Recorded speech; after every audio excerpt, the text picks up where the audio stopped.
the HEAT, Hamilton's Education Accountability Task Force, and also the Hamilton East Mountain is what this survey is all about. I looked at my presentation today will deal with business and how it affects the neighborhood. You can see business and you got real estate, recreation, planning, and neighborhood. I'm not going to read a lot of these things, but I'm going to comment on them, okay? This is during the review process and the consultational process. And this was the quote of the South Arc, referring to, and I'm quote the last part, the local community and other interested parties. So I put the question in a questionnaire to the local neighborhood. I did a questionnaire. I also completed, I called it the Sherwood Business Community Questionnaire. Here's a couple of the results. Here. The average length of time was 11 years. Reason for locating their business there, asked if Sherwood was an influence, it was 27%. Did the school board or the South Arc ever talk to you? Well, there's no communication whatsoever to all these businesses. These businesses consist of approximately 40 to 50, and actually the list is more now because I've talked to most of them, merchants in the immediate area. Sales promotion on gift certificates and for the high school students, about 14%. Closing Sherwood, how would it affect their business? 65% said yes. And again, what percentage of school would be closing in the next year? An average of 14% of significant stores will have at least 20 to 40% loss in sales. And two of these businesses said that they're going to close as a result of the school closure. And 82%, like you see here, if they would have gotten the opportunity to talk to them, they would have proceeded in the process and participated. And they feel that it would hurt the neighborhood, local economy, and community. As you can see, they're 95%. Another comment that could be said in this is that I've had a number of conversations with them in depth with the local business saying that they felt blindsided. No information whatsoever. Some of them didn't even know the school was closing. And this community raised somewhat near the 3,000 signatures for Sherwood not to close. This process here is the business process that business gives to Sherwood, the ARC process, and other schools in the South ARC process. They give them jobs, full-time, part-time jobs. They give them work experience. They give them mentorship. They give them partnerships. And they also give them new ideas and how to do things in a different way. The local economy, from a survey that I did among students, says in the local area, just within the Sherwood area, would anywhere between $500,000 to $1 million, depends the numbers. That these were information that students gave me.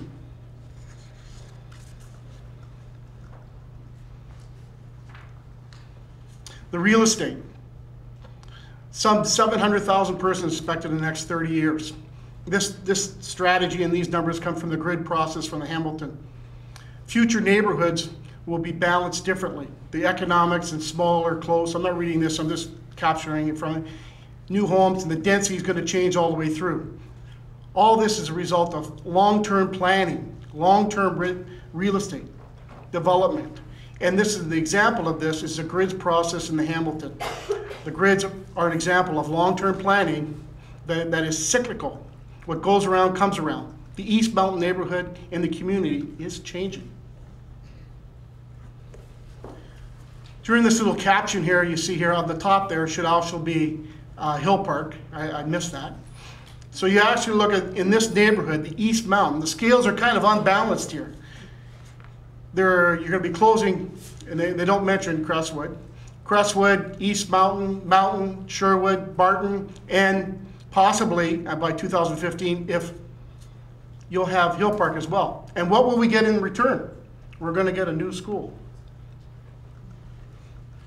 Real estate in Hamilton, this data comes from the city of Hamilton and two others, talks about some 100,000 units that are going to be placed in the Hamilton area in the next 30 years. Same data coming from, and we're already halfway into that, by the way.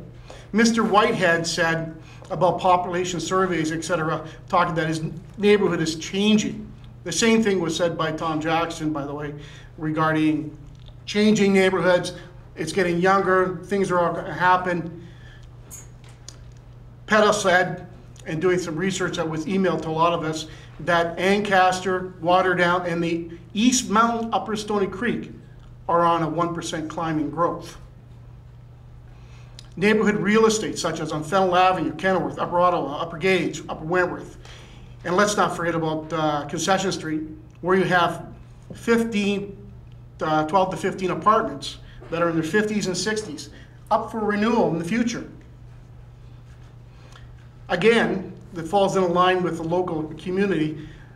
The East Mountain has not had a secondary plan done to it, and it should have been done a long time ago. And we don't know what the plans of this neighborhood is, and we haven't explored it.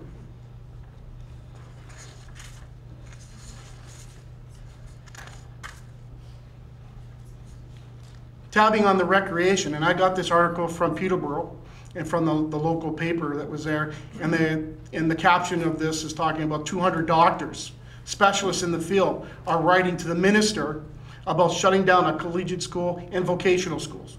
200 doctors and health professionals.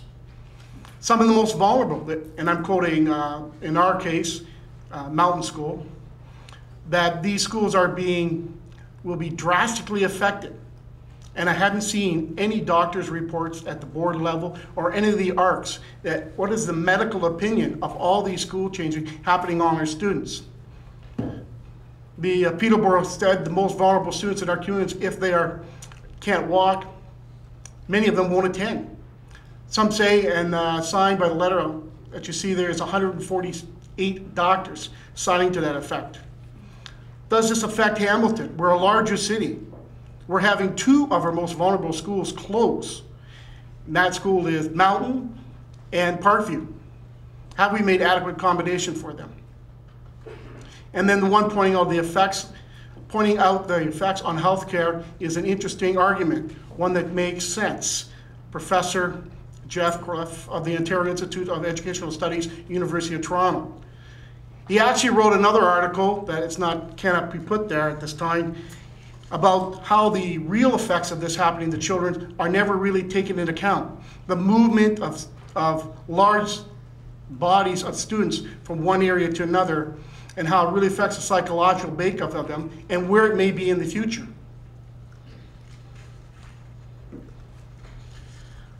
I'm dealing with recreation here in Parkville, and I couldn't do a better job than the students have already done. I just put a highlight with some of the aspects of what's there at Sherwood right now. Swimming, volleyball, community, neighborhood relationships, friends, leadership, music. The school's doing it all, and the students behind me just did a hell of a job talking about it.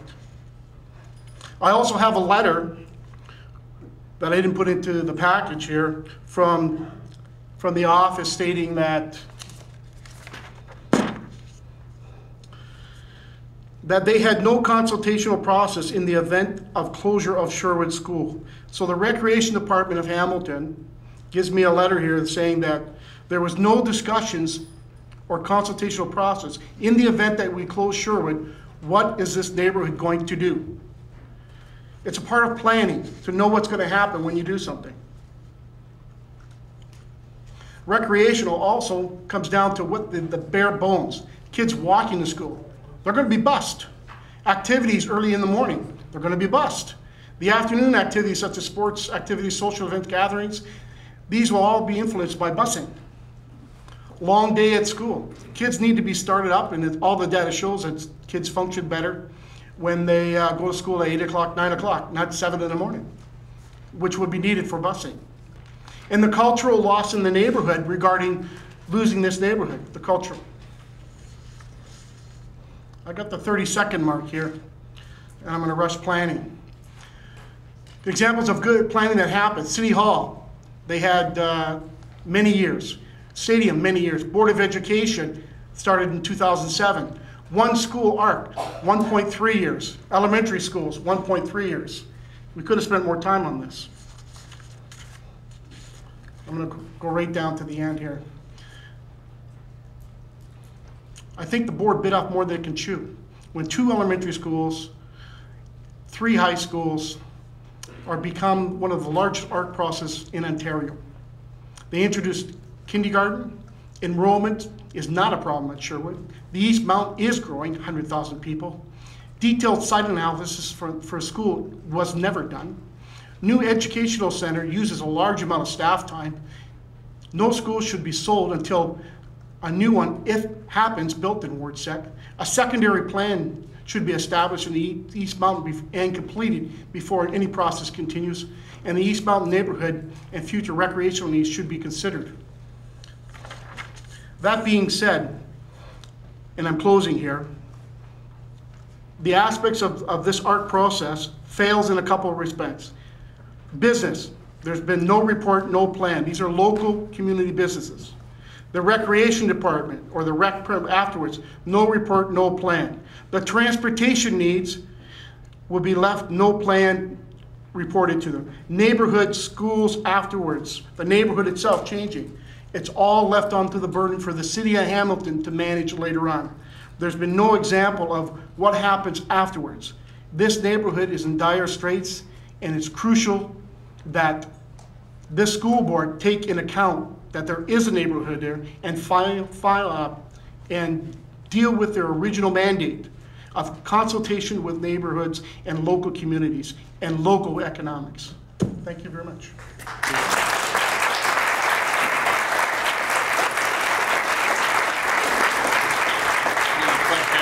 Clarification. Trustee Brennan. Yes, Mr. Chair, just want to thank Mr. Whitelaw for his presentation and for his consistent advocacy of his issues. Just a couple of questions I have for clarification, if I may, 3 of them.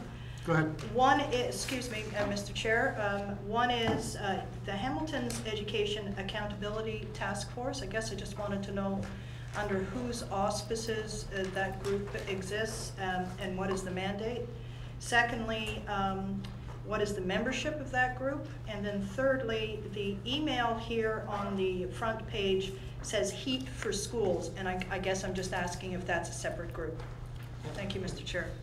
Go ahead. Well, HEAT itself is a small group of local residents that's got together to combat this issue. And the membership, I have no idea what the whole membership is, okay? And the East Mountain Neighborhood, East Mountain Association is a registered association with the city of Hamilton dealing with issues in the East Mountain. And again, what their numbers are, I have no idea what either of the numbers are. Thank you, Mr. Chair. Thank you. Any other questions for clarification? Seeing none, thank you for coming with your presentation and your thoughts tonight. Appreciate it. I need somebody to move recommendation to receive the report or the presentation. Thank you, Trustee Brennan, seconded by Trustee Corbin. All in favor of receiving the presentation? That is unanimous. Thank you very much.